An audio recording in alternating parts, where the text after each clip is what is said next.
Hi, welcome back to my office slash studio slash cupboard. There's wires everywhere, there's boxes, it's packed.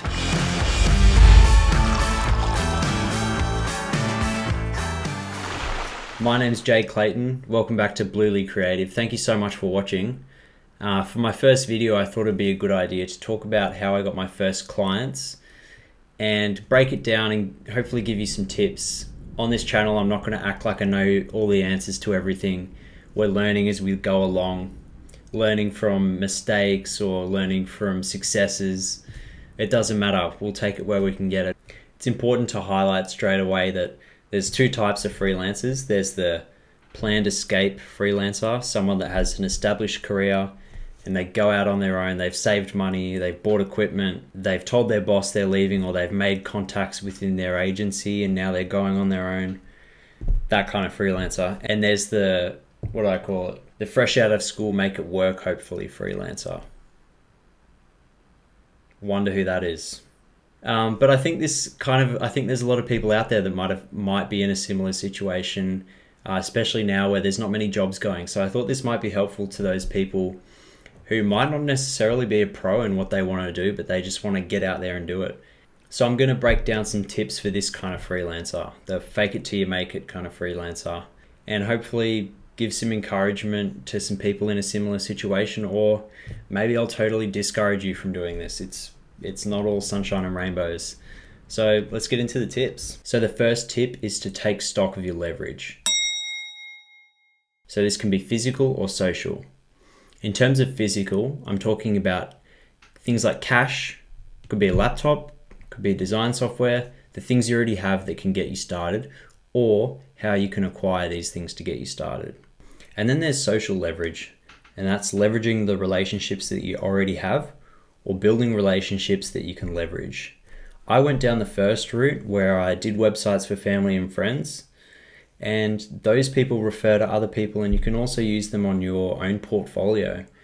So there's no shame in doing a website for your mum or your uncle or whoever, as long as you do it to a good standard so it can be put on your portfolio. And then there's building relationships that you can leverage. And this is things like networking events, building a community online, etc. So think about which one that you can leverage. And the second one might not be your cup of tea, but this is undercharging and over-delivering. And this was really important for me in the early stages of my business so that I could secure clients in the first place, but also get referrals from them, get ongoing business, and to add to my own portfolio. An alternative to building your portfolio might be to work with fake clients, which is tip number 3. There's actually a bunch of websites and resources out there that will actually give you a fake brief and allow you to get client experience in a way that's not real, but it's real in the sense that the request might be a bit unusual. You might have to think on your feet and go out of your comfort zone. And it'll also give you something that you can add to your portfolio. And number 4 would be to start creating content. And this is something I wish I'd done. Again, I didn't really get a consistent content plan in place until probably 6 to 10 months ago.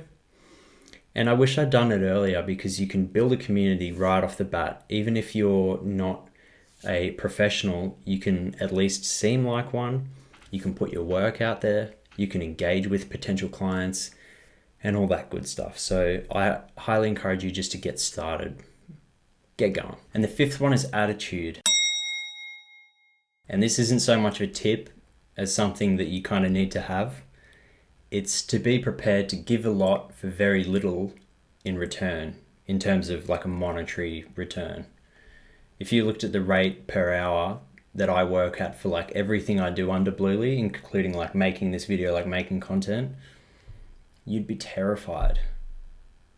So if you're not cut out for it, you're not cut out for it, because I don't really see this as work. So I don't see it as $1 per hour. So if you think you would see it as $1 per hour, maybe it's not for you, if that makes sense. Anyway, thank you so much for watching. If you are a freelancer, I hope you gained something from this. Or if you have been a freelancer, let me know if there's any tips that you had, or share this with someone that might be thinking about it. Get it out there. Yeah, thank you so much for watching. I really appreciate it. like this, I guess. Definitely subscribe. I'm going to be putting out stuff each week, so yeah, have a great rest of your week. Thank you.